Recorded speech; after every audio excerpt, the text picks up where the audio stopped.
What's up, loves? Welcome to my channel, or welcome back to my channel.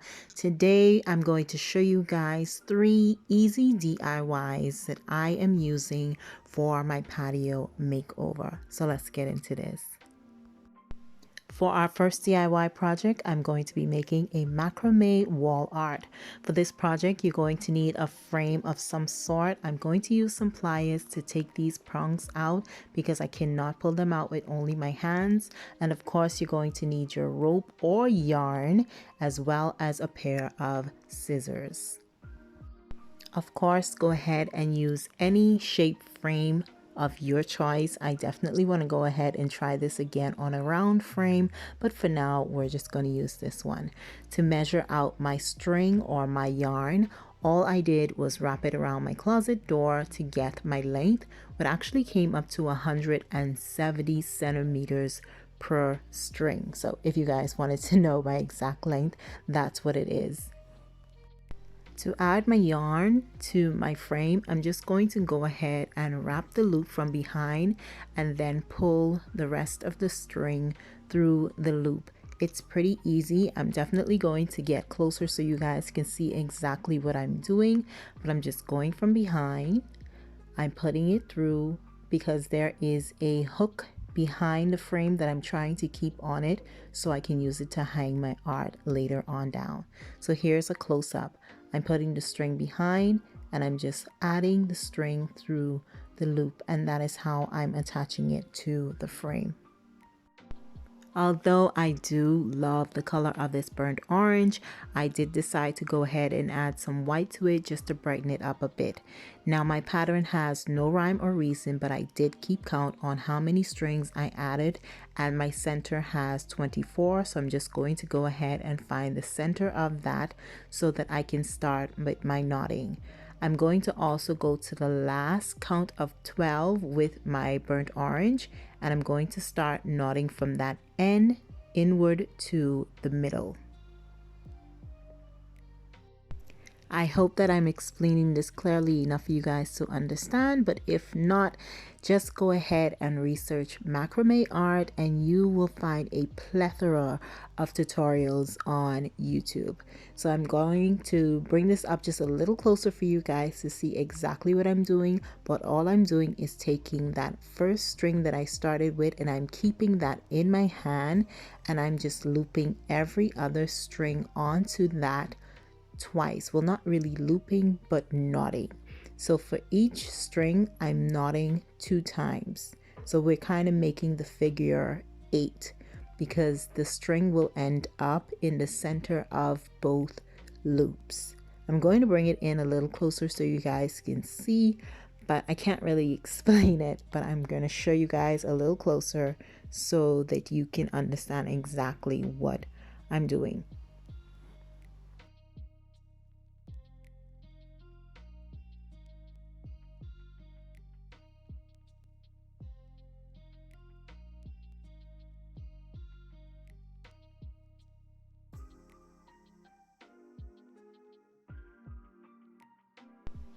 This is how my first stitching looks, but I did want a heavier loop, so I decided to use 2 strings instead of 1. So I'm grabbing 2 and I'm going to loop every 2 strings onto my first string. Remember that that first string, or my first 2 strings, never leaves my hand. I never let go of that. I just add the other strings onto that and it travels all the way to the center of my art.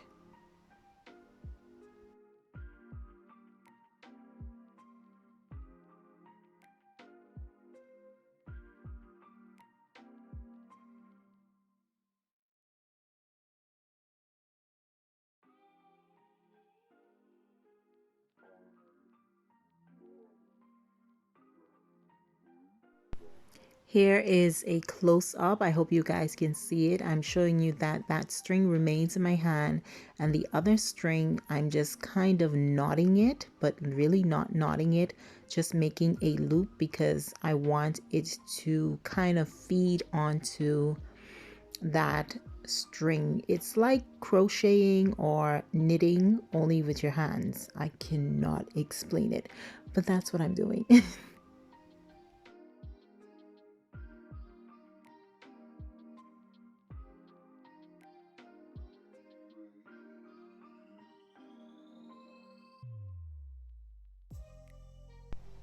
So the second stitching is done, and as you guys can see, using two is definitely more visible than using one, but I would definitely recommend using a rope instead of the yarn. The rope is definitely heavier and you'll be able to see it better. So I'm going to show you guys how I do it with the white thread. Maybe you can see the white a little better, but I'm just looping it on and making a figure 8 with my strings on my yarn. To connect the center, we're going to do that same technique and take one string and just go ahead and loop it onto the other 2 times. Simply kind of like a knot, but we're looping it on, doing that same figure 8.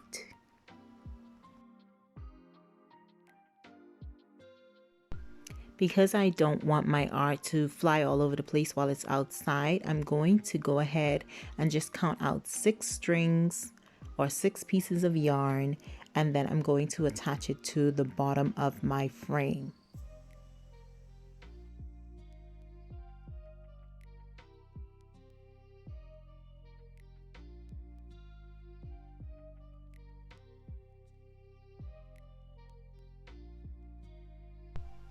Hopefully once again you guys can see what I'm doing, because I really can't explain it, but I'm just going ahead and looping it onto the other and then taking the next side and just making a knot to fasten it onto the frame. I'm going to bring it closer to show you guys again. I'm counting out 6 pieces.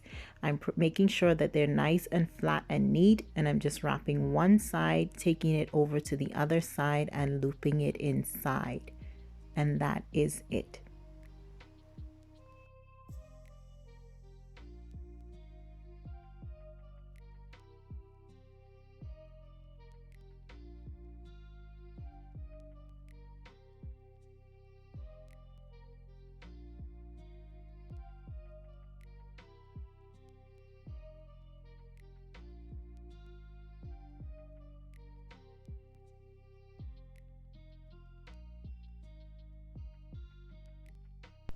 For my sides, I'm going to go ahead and use some hot glue just to make sure that the yarn stays down, because I don't want the frame visible. So I'm just going to go ahead and stick that down, and then I'm going to wrap the remaining of the thread around the frame, and then whatever excess is left, I'm going to just go ahead and take my scissors and cut that off. I'm also going to go ahead and even up the bottom where I have those strings hanging, just to make it look a bit more neat.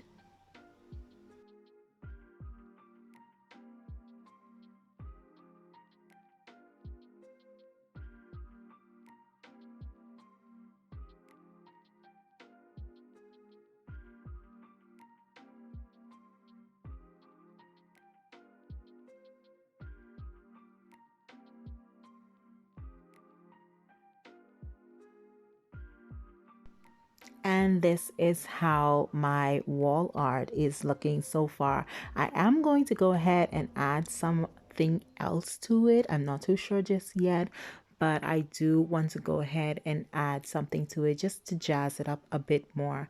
But I am definitely loving how this turned out.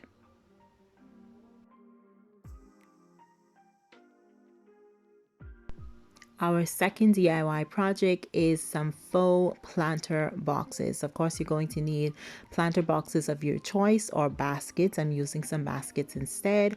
Of course, you're going to need that foam. Well, you don't really need it because you can probably just attach it to the basket, but I'm going to be using some foam, as well as I'm keeping a screwdriver just in case I can't get the plants through and I need some assistance. And if you want to make this more permanent, definitely go ahead and hot glue this down. but I'm not going to be doing that just yet. And last but not least, of course, we need our flowers. So I'm just going to count out the flowers as even as possible for each box, and I'm using 3 of them. So I'm just going to count them out in sets of 3s so that we have a equal amount of flowers, well, as best as we can get it, in each planter box.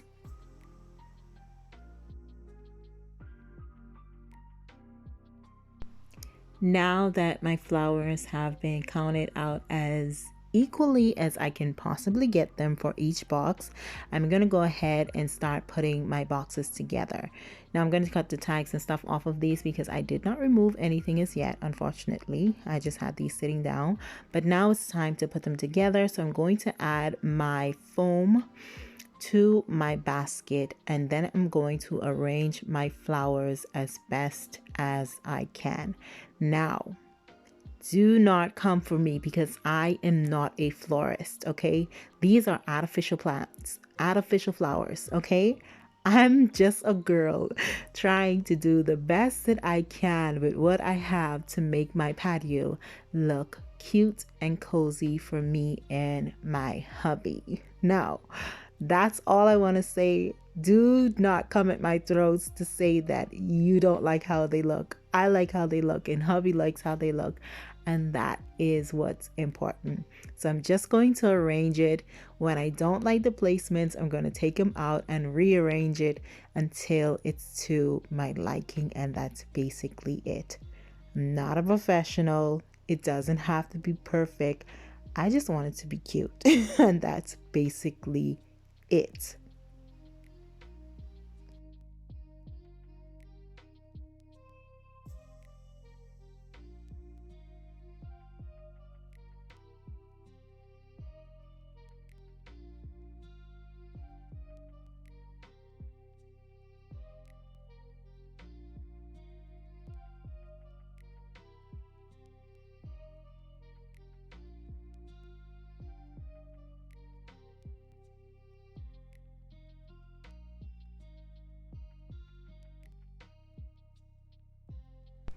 And as you can see, it's not perfect, but it is so cute. Can you tell they're fake?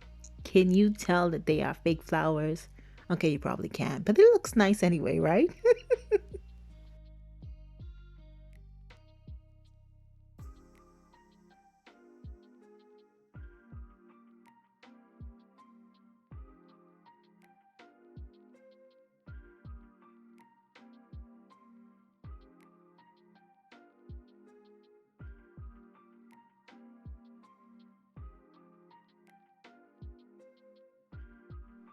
My last and final DIY is a table fire pit. I'm going to be using this vase that I got from my mother-in-law.